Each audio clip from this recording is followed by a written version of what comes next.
Hi, welcome to Module 1 of the Master Your Reproductive and Fertility Health at Work course.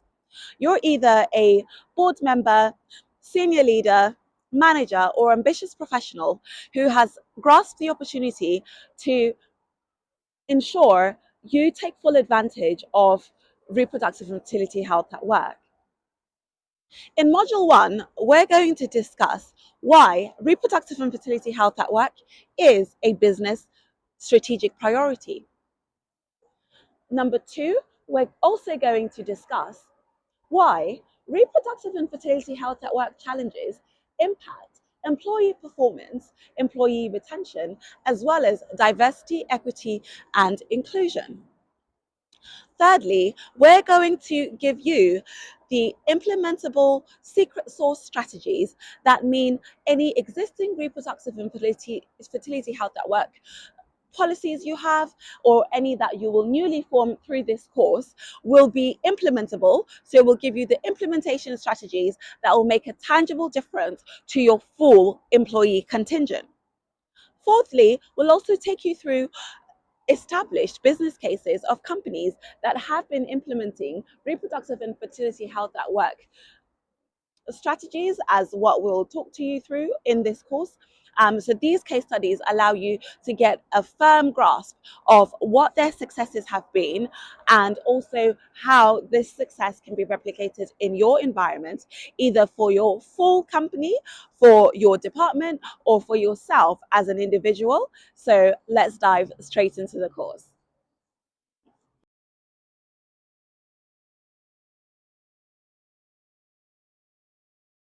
Lesson 3, Module 1, Understanding the Case for Reproductive and Fertility Health at Work. Lesson 3 will explore compliance, legal and ethical considerations pertaining to reproductive and fertility health at work. The regulatory landscape in the United Kingdom, relevant legal and regulatory enforcements include the Equality Act 2010.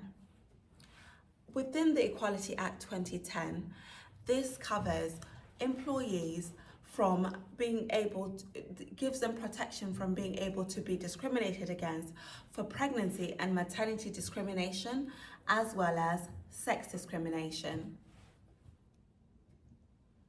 Worked examples where there has been legal action that has resulted in employees getting compensation from employers where there were relevant cases in reproductive and fertility health include, number 1, the case between Miss F. Hines and Mighty Limited. This was a landmark case in which Miss F. Hines was awarded £350,000 from a tribunal based on that she had gone through an experience of pregnancy discrimination at work. This included that Miss F. Hines was excluded from meetings. It included that she was unfairly criticised over the performance of her work. It also included that when she requested reasonable adjustments to be made for her pregnancy, her employer at the time, Mighty Limited, were not accommodative of this. The tribunal, upon hearing of the circumstances, put forward that Mighty Limited were actually liable for constructive dismissal as well as discrimination. And they had to pay her £350,000. I'd like you to think through what other examples are you aware of whereby there has been cases brought into a legal environment that are all around an employer's failure to adequately support an employee's reproductive and fertility health journey.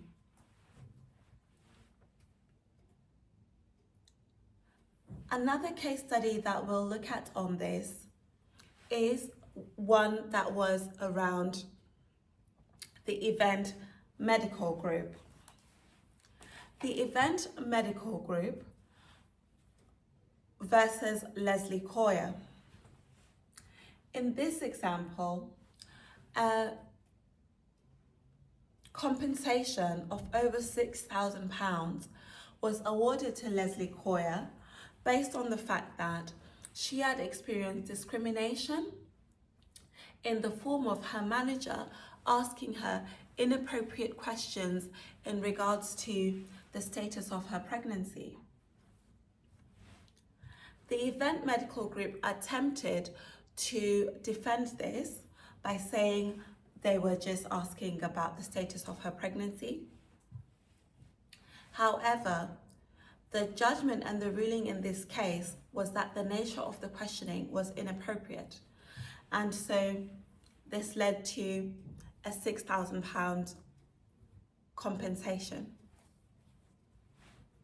What we start to see here with these two cases and any others that have been brought to mind when you think about negative cases to do with reproductive and fertility health at work outcomes is that there is an onus on employers to protect their employees and to provide a suitable environment based on their employees' reproductive and fertility health profile.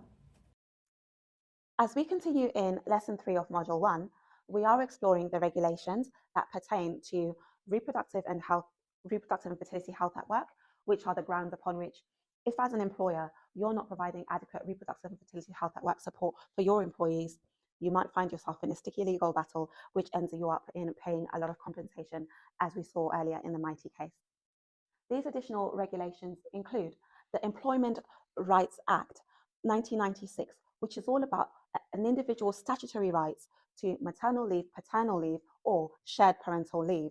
Shared parental leave would give same-sex couples an equivalent right to maternal or paternal leave.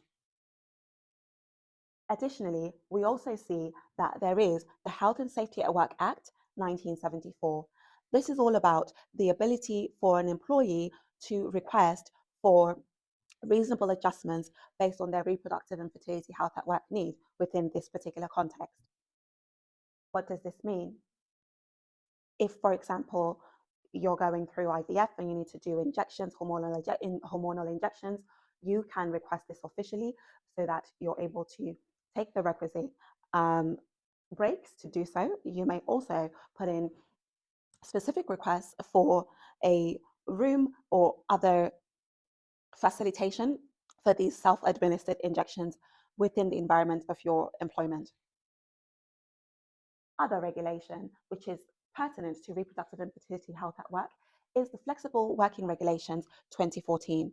And this is all about allowing employees to be able to request for flexible working arrangements based on their health condition. For instance, this can mean that if I've got extreme prostate pain as a male or male identifying individual, if I've got extreme pelvic pain, heavy periods, or endometriosis as a female identifying individual, I can, within the law, request flexible working arrangements. Because this is legal regulation, it is enforceable and particularly important and advantageous for you, board member, executive, and senior manager, to ensure that your peers and your workplace is aware that if an individual indeed makes these requests, there is legal regulation, which means that they must be listened to officially, and also the response you give must adequately cover what they're requesting, since they do have a legal basis for making these requests. All right then, why don't we have a think, either individually or in our groups, what sort of reproductive or fertility health at work adjustments have you known your colleagues to need? Did they request for them? If so, what was the outcome? In my particular case, I recently worked for an insurer where one of my team members did have extreme pain in her pregnancy, particularly earlier on in her pregnancy. However, due to a lack of awareness of her rights, she did not request additional working from home time, and it heavily impacted her well-being, not being able to request additional apportionment to work from home compared to the 2 days working from home that were mandated by that employer. This negatively impacted her. Well done for making it all the way through Module 1, the case for reproductive and fertility health at work. Now you would have learned why reproductive and fertility health at work is a business priority. You will also have established that reproductive and fertility health at work challenges are relevant to the workplace in terms of workplace productivity, in terms of employee retention, and also for your diversity, equity, and inclusion objectives.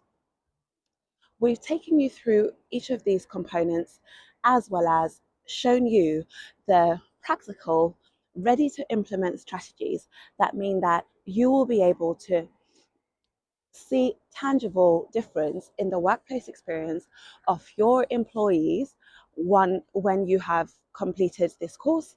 In addition to that, we've also shown you case studies of multiple men and women who have been positively impacted by taking part in this course through implementing reproductive health at work outcomes in their own workplaces. What I'd like you to do now is to make sure that you like, share, comment, and subscribe on the We Are Eden channels. You'll find us on LinkedIn, so follow the page there. Put on a comment about how you found your experience of the course. I'd also like you to tag a friend who you think might be able to benefit from taking part in the course.